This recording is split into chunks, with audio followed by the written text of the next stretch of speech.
Exclusive. Andrew Mountbatten Windsor could quit UK for country 4,200 miles away. Andrew Mountbatten Windsor is expected to leave Royal Lodge in Windsor for Sandringham, but a royal biographer speculates he may relocate somewhere his daughters Eugenie and Beatrice know well. Disgraced former royal Andrew Mountbatten Windsor will soon vacate his home at the Royal Lodge in Windsor, swapping it for more modest accommodation in Sandringham.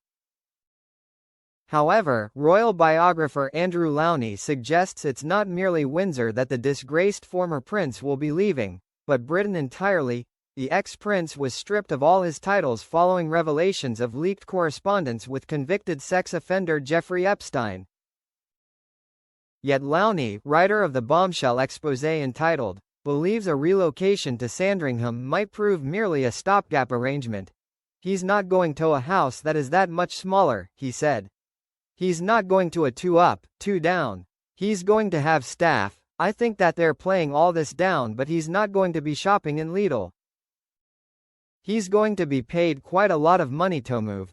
I personally don't think that he's going to end up at Sandringham. I think that charges will be brought against him and will flee to the Middle East or somewhere, rather like King Juan Carlos, but that's only me speculating. Lowney declined to specify which charges might materialize, though Andrew currently faces pressure to give evidence in America regarding his links with Epstein. He noted that Andrew maintains substantial ties in the United Arab Emirates, a country 4,200 miles away from the UK.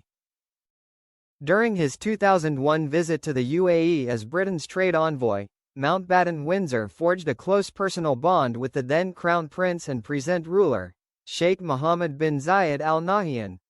Both Beatrice and Eugenie have frequently been spotted at high-profile events in the UAE. Just last month, Princess Beatrice, 37, was seen at the so-called Davos Off the Desert Business Conference, the future investment initiative in Riyadh, Saudi Arabia. She sported a delegate badge that not only displayed her formal royal title, but also the name Liontree, an asset management firm where she is believed to hold an advisory role. And last year, the sisters made a joint visit to Abu Dhabi. Lowney has repeatedly suggested that Mr. Mountbatten Windsor might find more happiness living somewhere where the media is muzzled, where he will still be treated as a senior royal. In the UAE, Lowney proposed, public sentiment would likely be more favorable towards him. According to recent Ipsos data, in the UK, 77% of people hold an unfavorable opinion of Andrew Mountbatten Windsor, while a mere 9% view him favorably. Lowney points out that while the British royal family are sensitive about public perception, rulers in the UAE and across the Middle East generally will do what suits them. Some reports suggest that Andrew has been offered a 16,000 square foot palace in Abu Dhabi. The residence boasts 6 en-suite bedrooms, a private cinema and extensive security, offering the disgraced royal a potential life of luxury away from public scrutiny.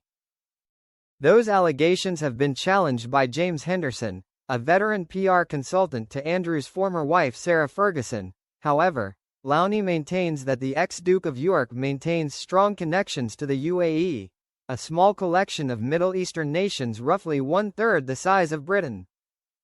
His children spend a lot of time in the Middle East, Lowney went on.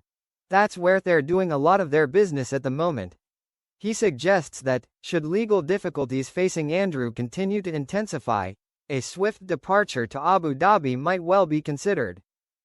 I suspect that it would suit everyone's purposes if basically Andrew did disappear there away from public view and the story got shut down, he said. He outlined that, whilst an extradition agreement does exist between Britain and the UAE, the Emirati authorities would have little concern about disregarding it, and dismissing any criticism that followed. The last thing the palace wants is a trial, with all the dirty linen aired in public, he said, and so this would be a very neat solution. Speaking on Times Radio, royal biographer Andrew Morton mirrored Lowney's predictions, saying, I would predict that, if we're speaking about this time next year, Andrew will probably live somewhere abroad. Representatives for Andrew Mountbatten Windsor have been contacted for comment.